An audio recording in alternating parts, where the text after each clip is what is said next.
The son of the most high-profile basketball player in the world commits to the University of Arizona. What does it mean?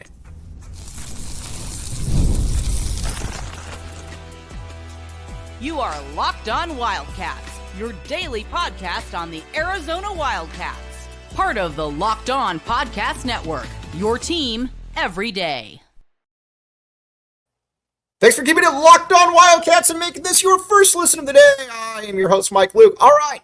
LeBron James' son, Bryce James, has committed to the University of Arizona. This is a massive, massive deal for a variety of reasons. Now, let's talk about Bryce James on the court at first. I think the thing with Bryce James is he is not bad.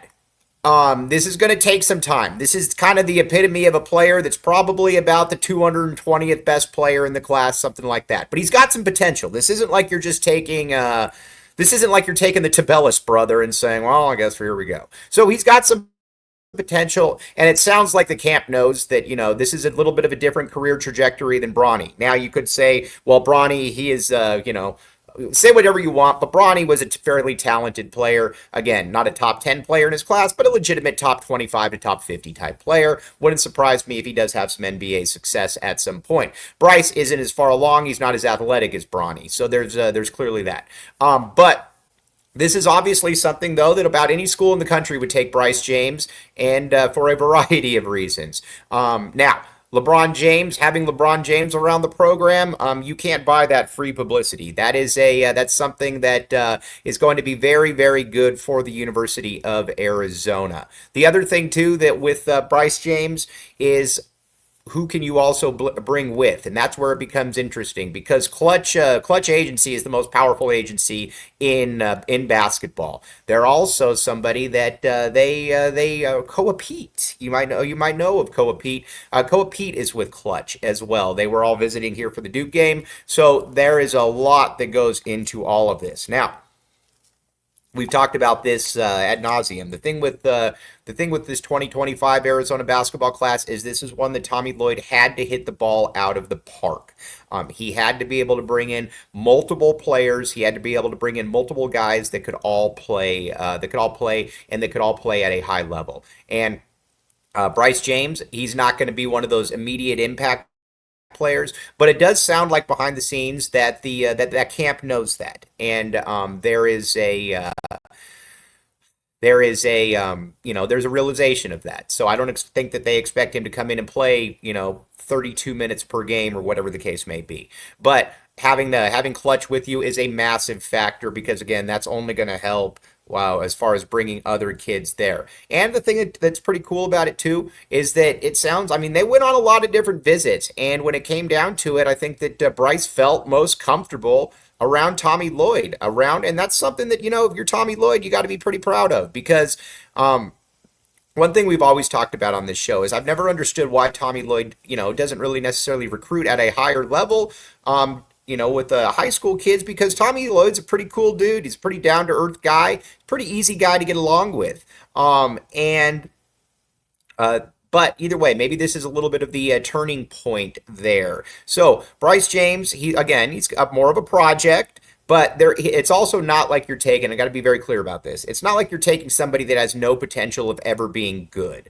That is not the case with Bryce James. So now, with what that means then for the LeBron factor is LeBron being around the program, LeBron being in games, you can't really put a quantitative value on that. And if his son has a good time at the University of Arizona, I think it becomes a lot easier to be able to recruit. I think it becomes a lot easier to be able to recruit certain players. You have more of a national reach. And think about it from this perspective. Every kid wants to play with LeBron James. Every kid wants to play with LeBron James' son.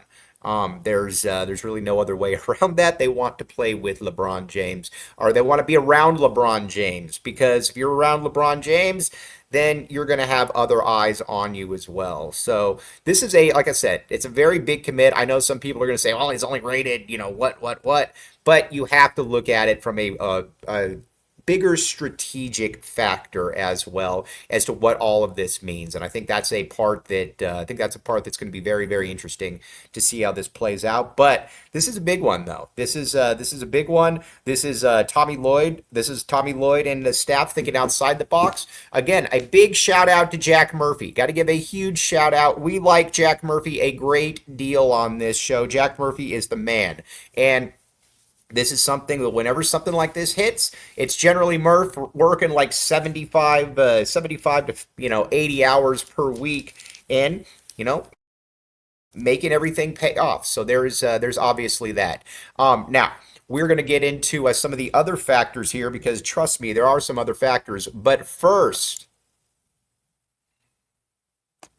game time, my friends. Game time. Check it out. All right, here's the deal with Game Time. You all know the drill. Take the guesswork out of buying tickets with Game Time. Download the Game Time app. Create an account and use code LOCKEDONCollege for $20 off your first purchase. Terms do apply. Again, create an account and redeem code LOCKEDONCollege for $20 off. Download Game Time. What time is it? Game time. Ooh. All right, now, here's the cool thing about it too. You can create all kinds of easier stuff on sports, concerts, comedy.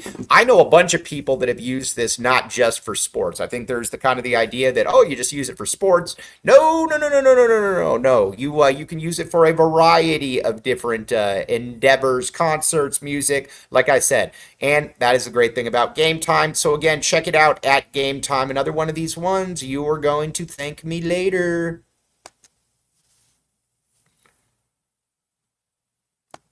Thanks for keeping it locked on Wildcats and making this your first listen of the day. I am your host, Mike Luke. All right, now, we've said it from day one that the 2025 recruiting class has to be one of the best has to be a breakthrough class for Tommy Lloyd. If you get how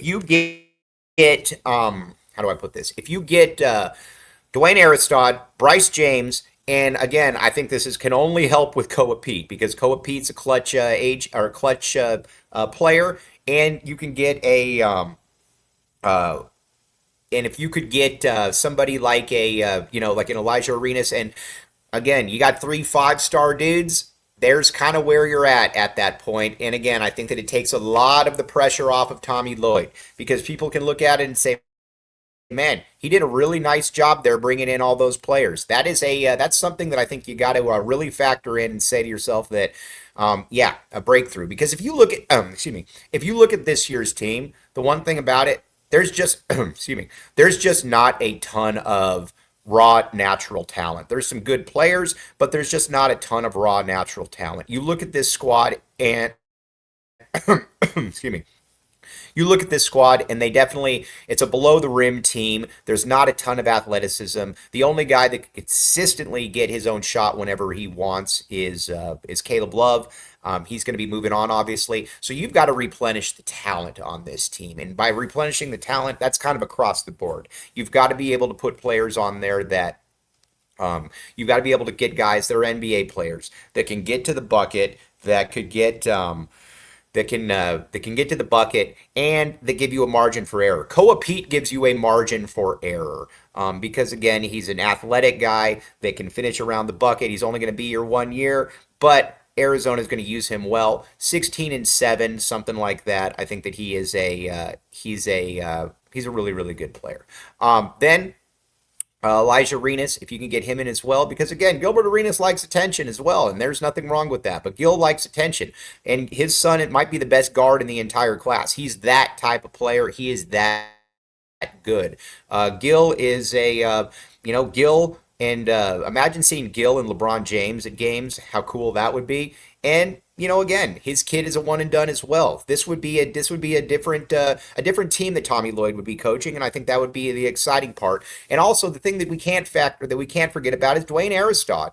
Dwayne Aristod is a player that at about 6'8", he's a freak. He's probably a top 15 player in the country. This is a guy that Duke really wanted, and generally, if Duke really wants you, you're probably pretty good.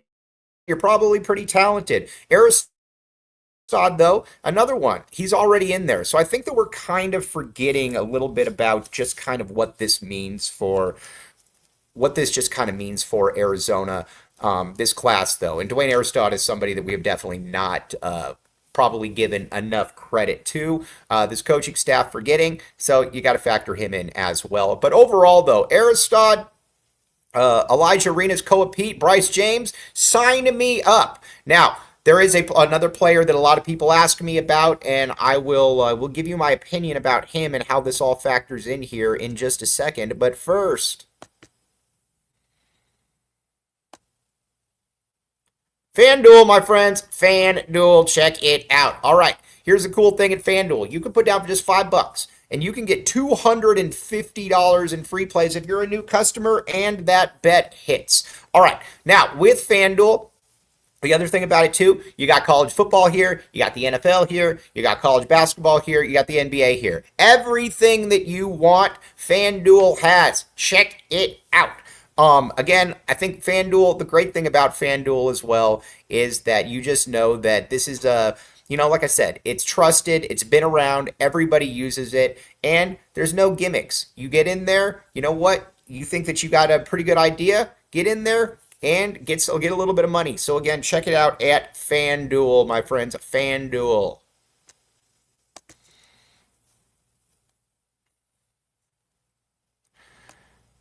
Thanks for keeping it locked on Wildcats and making this your first listen of the day. I am your host, Mike Luke. All right, now Braden Burries is another one that gets asked about a lot. I don't believe that Braden Burries comes to Arizona. Now, again, I would love to be wrong, but Braden Burries, I believe, is going to be a money player, and I've got no problem with that. Need to be very clear about something. When I'm talking about a money player, they're going to go probably to the highest bidder, and there is nothing wrong with that. As a matter of fact, I don't know that I wouldn't do the exact same thing.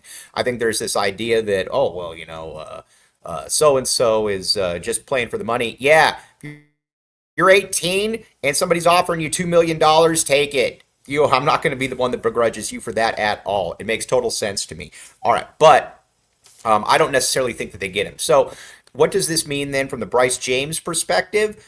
Bryce James, if you can continue to bring in players, and again, people are going to want to be around the LeBron aspect, the LeBron factor, and what, excuse me, and what LeBron James can bring to to the program and everything like that. And, how his son plays out. Now, guys generally like playing for Tommy Lloyd. He's a pretty easy dude to get along with. He coaches you well. And you know what? He's shown he can put dudes in the NBA that probably weren't going to be in the NBA. And it seems like everybody's kind of on the same path as to where, Bryce's career basketball journey is. And you got to give Arizona a lot of credit because he enjoyed the visit. But again, this still comes down to how can this help Arizona in other ways? And like I said, Koa Peat's probably the next one because again, he's a Klutch client. Arizona has a gaping hole up in the front court next year. And again, you need power forwards. You need an above the rim type player. Koa Peat would give you that. You haven't really had that here at Arizona in quite some time. Well, not quite some time, been a year, but this year you don't have it, obviously. And replacing Trey Townsend with Koa Peat would be a massive, massive improvement. And then obviously you got the Elijah Arenas factor in as well. But this is big. This is big. Anytime you can bring in a talented kid who, kind of knows where everything is at and is the son of the most high-profile basketball player in the world, you are going to take it. This was a good move by Arizona. This is playing chess, not checkers. This also gets Arizona. This also makes the brand very, very big. And obviously, it already is a big brand. So this is going to be something that's going to be exciting to see and watch how this all does play out because there's a lot to like about all of this. But Bryce James, LeBron James, come on down to Tucson, my friends. This is nice. And I'm going to keep saying it too.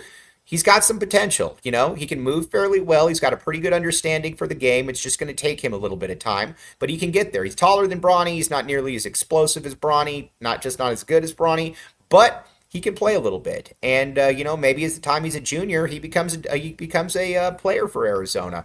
So it's not, again, to be very clear, it's not like this is a lost cause. This isn't, like I said, this isn't like adding the Tabellis brother or somebody like that. This is a player that can do some really good things for you.